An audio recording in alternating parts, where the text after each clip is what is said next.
The Tories' triumph in the local elections. Are they now heading for a general election landslide? The Conservative Party candidate is duly elected as Mayor for the West Midlands Combined Authority. In a major upset, the Conservatives win the race for Mayor in what was once Labour's heartland. They take hundreds more seats in England, Scotland and Wales, but they warn against complacency. I will not take anything for granted, and neither will the team I lead, because there is too much at stake. I'm live in Birmingham on another dramatic day in British politics.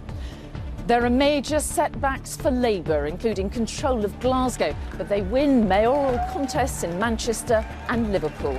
And it's near wipeout for UKIP as voters abandon the party in their Brexit heartland. Last time I voted UKIP. So why have you changed? Because I don't like the leader of the UKIP party.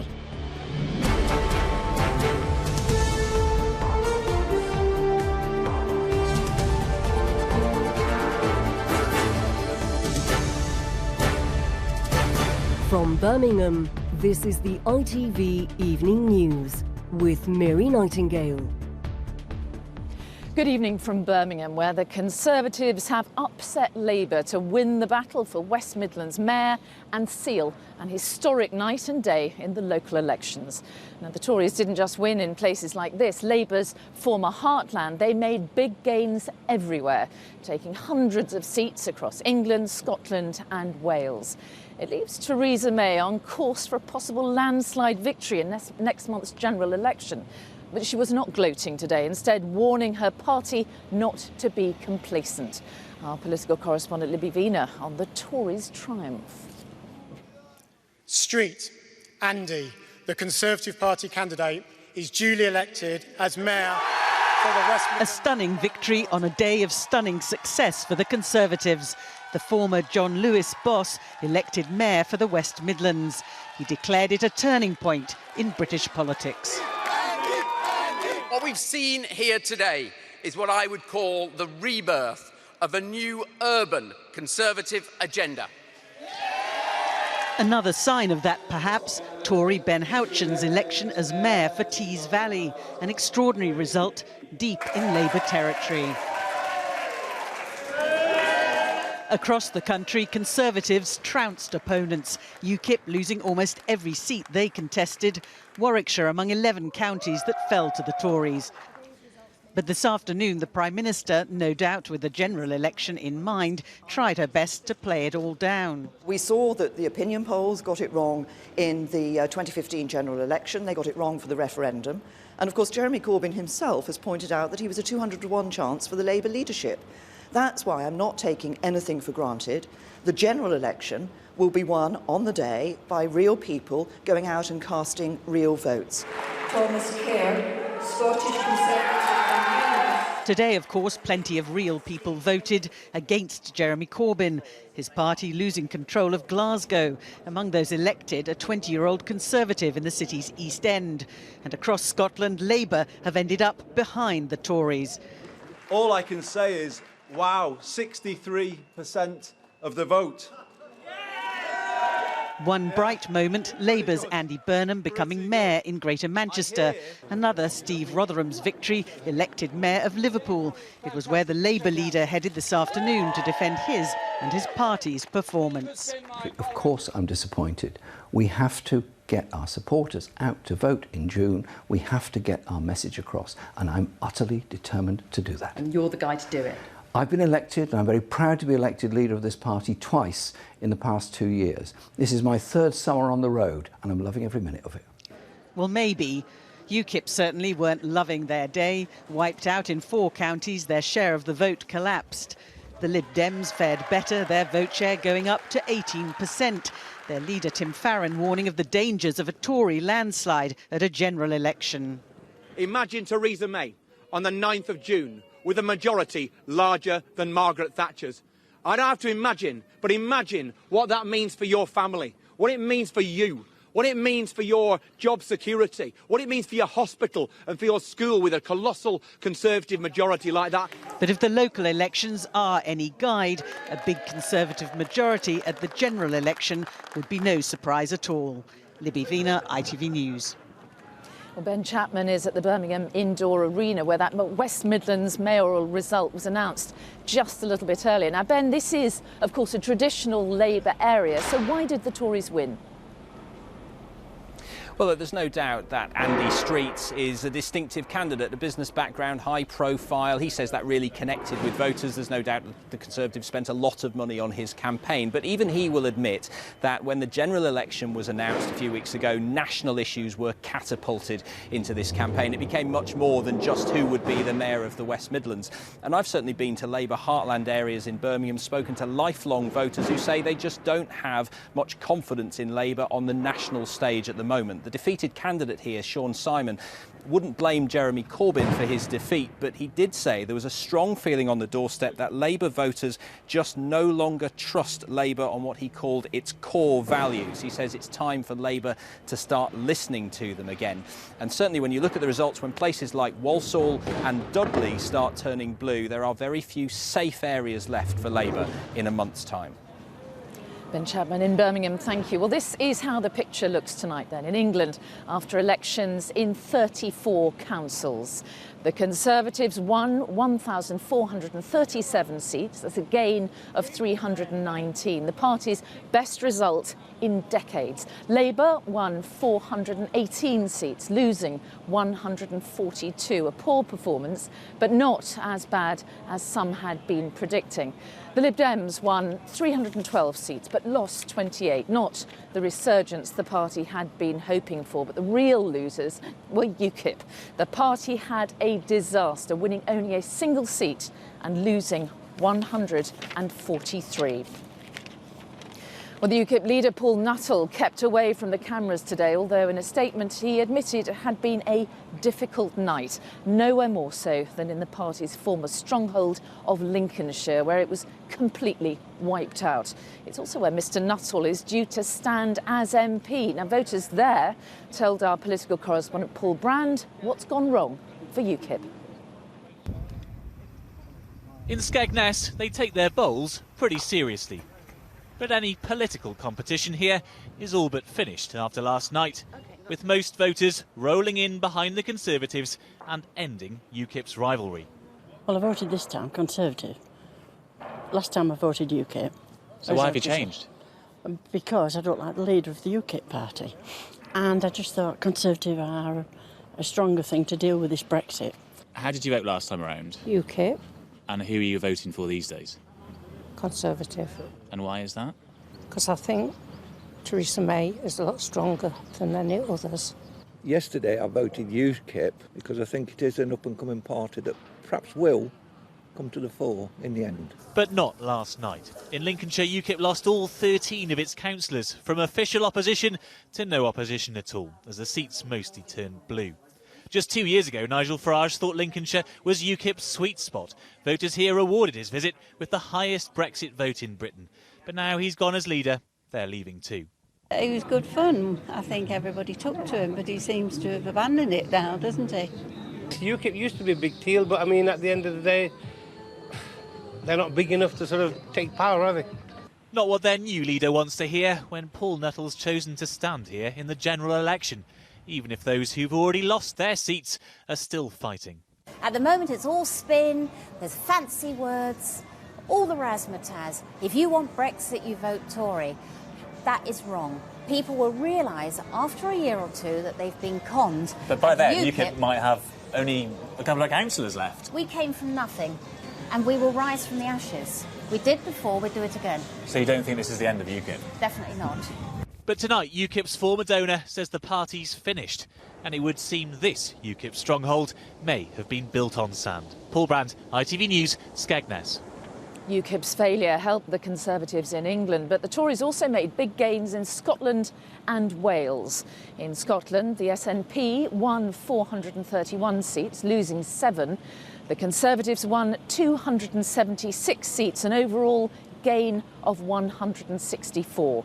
Labour won 262 seats, losing 133, along with control of some key councils there. And it was a similar story for Labour in Wales, where it won 472 seats but lost more than 100. Plaid Cymru won 202 seats, that's up 33, and the Conservatives won 184 seats, and that is a gain of 80. So we will analyse what that means for Wales in just a moment. But first, let's go to our Scotland correspondent, Peter Smith, in Glasgow, on the results there. Peter. Well, the most significant story of the day was not altogether unexpected. Labour have lost control of Glasgow City Council, a council they had held since 1980. And this is just the next chapter in the ongoing story of Scottish Labour's steady decline. They used to dominate politics here like they dominated politics everywhere else. They've been replaced by the SNP. Today, the SNP have emerged as the biggest party here in Glasgow and across the country. But they fell short of the majority here in Glasgow. Nicola Sturgeon is still calling that a victory, though. The biggest gains, though, were from the Scottish Conservatives. Quite extraordinary when you consider it used to be a running joke that you would struggle to find a Tory in Scotland. But two things that we can take from this election. First of all, there is no such thing as a Labour heartland at any level of Scottish politics anymore. Secondly, there's no such thing as a no-go zone for the Tories anymore. As long as the constitutional question of independence dominates, those who favour independence are going to the SNP. Those who favour unionism are now going to the Tories. Everyone else is fighting for the scraps.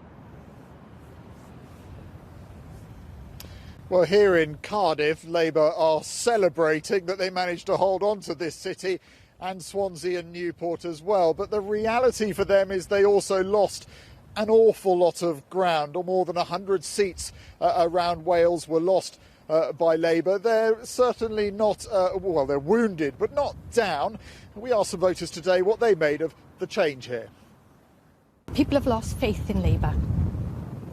Even Labour supporters are now undecided. They didn't come round and ask what they were going to do or nothing, because they thought they'll vote Labour, because you could put a red rosette on my wheelchair, they'll vote Labour.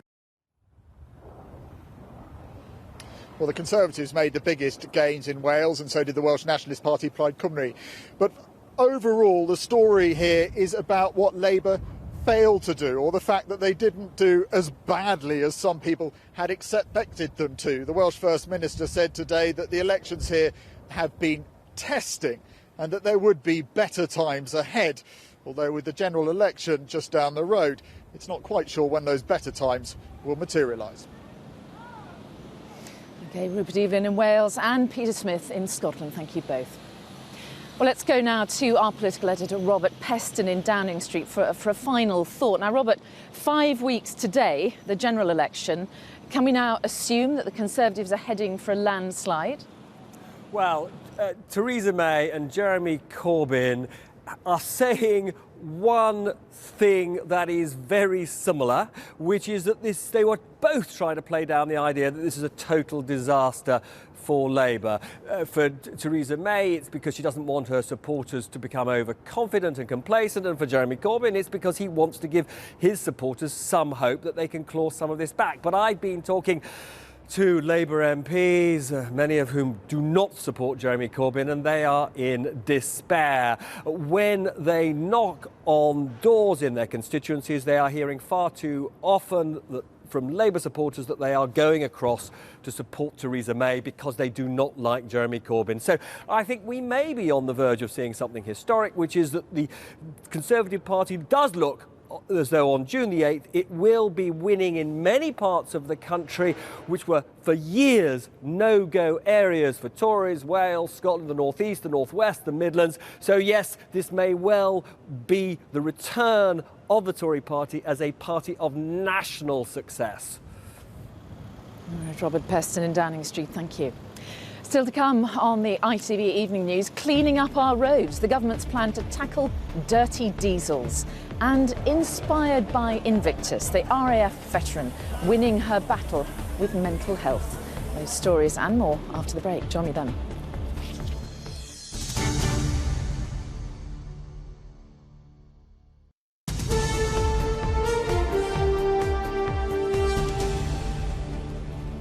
Hello again, welcome back to Birmingham, which has just voted in the first West Midlands mayor, a Conservative. And one of Andy Street's biggest tasks will be cleaning up the city's dangerous levels of nitrogen dioxide.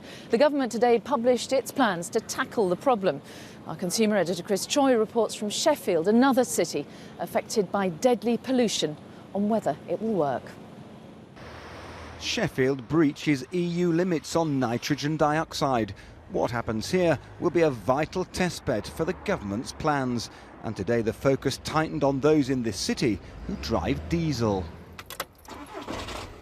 This owner's car is so old he may get a cash incentive to scrap it. It's disheartening. I mean, you can't believe what you're told. You're actively encouraged to go and buy a diesel vehicle and think about the environment. And now we're the enemy. The new pollution plan includes 27 new clean air zones, which could charge some motorists. A scheme known as scrappage to get 9,000 old diesel and 6,000 older petrol vehicles off the road, plus tackling road humps and poorly managed traffic lights that increase congestion. Yeah, this is a diesel. This is dirty diesel close up, a vehicle made before filters were fitted to remove hazardous particles. This is probably one of the vehicles where they are trying to get rid of because it is probably a higher emissions value. Do you think we're talking about the death of diesel now? It's very expensive to maintain. People will want to buy a petrol engine rather than going for a diesel engine. So that may start to see a decline in the diesel. It's estimated there are 500 early deaths a year due to traffic fumes in Sheffield, and many more like this group suffer breathing problems. You get as you can't breathe, you can't walk, you cough, and it's quite debilitating. The more we can get diesels off the road, the better it's going to be, because they won't have to go to the hospitals. For decades, politicians have spewed out policy ideas like vehicles spout pollution, but the road to a clean air solution is littered with ideas that disappeared into thin air. Chris Choi, ITV News, Sheffield. The President of the European Commission says the English language is losing its importance in Europe. Delivering a speech on the EU in Florence, Jean-Claude Juncker chose to speak in French, saying the UK is abandoning the European Union. And police in Dorset have charged 2 men with the murder of businessman Guy Hedger. He was shot dead during a alleged burglary at his home on Sunday morning. And finally, an RAF veteran hoping to be selected for this year's Invictus Games has told ITV News training for the event has saved her life. Michelle Partington developed post-traumatic stress disorder after serving in Afghanistan and even considered taking her own life. Our royal editor Chris Shipp reports. For many of those training for this year's Invictus Games, their injuries and the challenges they face are obvious. But there are former servicemen and women here competing for a place for whom the post-conflict struggles have been hidden, but no less severe. For me, everyone has left a piece of themselves back in Afghanistan, regardless of whether it's a limb or something inside. The something inside for Michelle Partington was a form of post-traumatic stress disorder so severe she considered whether her life was worth living at all. I look back and 2 years ago, I couldn't even get myself dressed. And now I'm in this kit. Amazing. It is a different Michelle to the one we first met 2 years ago. She'd returned from her 3rd tour of Afghanistan. Her struggles with PTSD left this former RAF flight lieutenant barely able to leave her house. And it's just, you lose so much with it. And you lose your old self, and you've got to grieve for that, you know. A paramedic on the front line, Michelle had treated many others on the battlefield, but she ended up with a serious medical battle of her own. You're spiralling down, and I didn't think at the time there was anything that could pick me out of that hole. But after applying for and then training for the Invictus Games, we found a different person who had overcome the injuries which had at times threatened her life. You know, I was at a stage where I wanted to take my life at one point, and, you know, I flicked that switch, and bottom line is now I don't want to take my life, I want to take it as far as I can do. But the person who contemplated suicide is now able to talk about her struggles with Prince Harry, the patron of the Invictus Games. Michelle finds out soon if she's going to Toronto with the British team in September. But even if she doesn't make it, she has already found a place on her personal podium. You might make it to Toronto, you might not. Yeah. But to me, you sound like you've already won. Oh, without doubt. I'm working hard and I'm working every single day to try and achieve enough to take me to Toronto. But for me, I've already achieved so much and I'm here and I'm having a laugh, and bottom line is there is that end of the tunnel. The remarkable Michelle Partington, ending that report by Chris Shipp. And that is all from Birmingham on the day the Conservatives made historic gains in the local elections. And it was just the warm-up act for next month's general election. I'll be in Hartlepool on Monday as the battle for that heats up. Tom Bradby, we'll be back later with news at 10. But from me and all the team here in Birmingham, have a good evening. Bye-bye.